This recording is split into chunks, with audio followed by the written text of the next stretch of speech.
Penguin Random House Audio presents The 7 O'Clock Club by Amelia Ireland.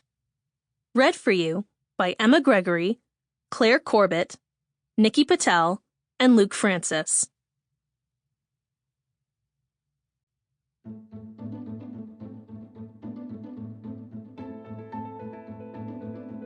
At 7 o'clock, in a perfectly ordinary tower block near Westminster, 4 strangers meet for the first time. They each share 2 things in common: a traumatic experience 6 months earlier, and an inability to put it behind them. Denial. Victoria is a sharp-tongued senior partner at a cutthroat city law firm who refuses to admit she's grieving. Her privileged upbringing is one she'd rather forget, but might be the one thing she needs to acknowledge in order to move on.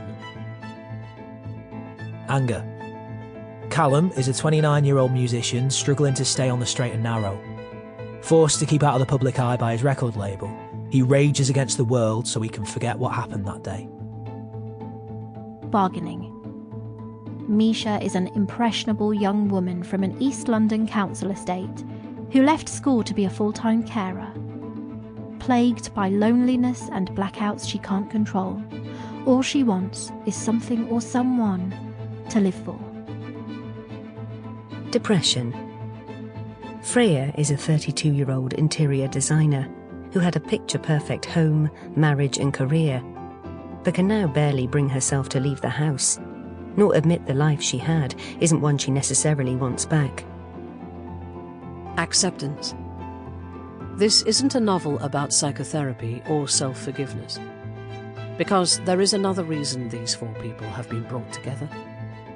And when that perfectly ordinary tower block near Westminster turns out to be not quite so ordinary, all are forced to make some unexpected, and for some, impossible, decisions.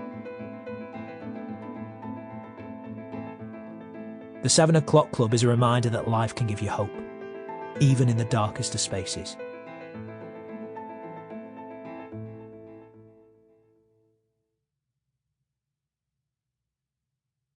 There is no such thing as an orderly journey when it comes to navigating the grief process. And as more studies are undertaken on the subject, opinion has become divided as to the precise number of stages that the journey encompasses. Recent theories have evolved away from the traditional 5 stages towards 7, and perhaps more. Metcalfe, 2024. Prologue. Shock. Witness transcript. Genevieve Dempsey. There comes a time in every person's life when you have to take a gamble. Sometimes that gamble pays off, sometimes it doesn't. But having never been much of a risk-taker myself, agreeing to what I did that day was, without a doubt, the hardest thing I have ever done. I still have nightmares about what happened. For weeks afterwards, I thought I'd lost everything. My job, my credibility, the respect I'd built up with you. I know, we aren't supposed to focus on feelings in these investigations, but you can't ignore how you feel when a decision you make results in those kinds of consequences. Why did I say yes? I'm sure you asked me that at the very start. I did it because I cared. Maybe you find that unacceptable coming from someone who is supposed to remain impartial. But over the course of those few weeks, Victoria, Mischa, Freya, Callum, they'd become more than just patients, or subjects, or whatever it is we're supposed to call them nowadays. They'd become my friends, worthy of my respect and admiration, and worthy of putting my job on the line for, even though it didn't work out the way any of us wanted it to. Yes, I do miss them, actually. very much. Oh, stop it. I can see the look on your face. But they were my first trial subjects. I like to think they were unique. With the other groups I've had since, I've been fine, haven't I? I've kept a professional distance. You know I have. I like to think I never make the same mistake twice. Yes, I was pleased with how the experiment went overall. To start to see the process implemented with new groups already is great. And to be project leader, I can't tell you how much that means to me. And I just wanted to say, on the record, that I'm really grateful for your support, Dr. Metcalf. I know we haven't always seen eye to eye. But given what happened, I have to say I was surprised you didn't try to scrap the whole thing. Or at least take me off Phase 2. I'll always be grateful for what you wrote in that report. I don't think I'd be here now if you hadn't. Oh, did she? That's nice. I agree. Victoria is a formidable woman. Is that everything then? I feel I've been answering your questions for months. It's good to finally draw a line under it all.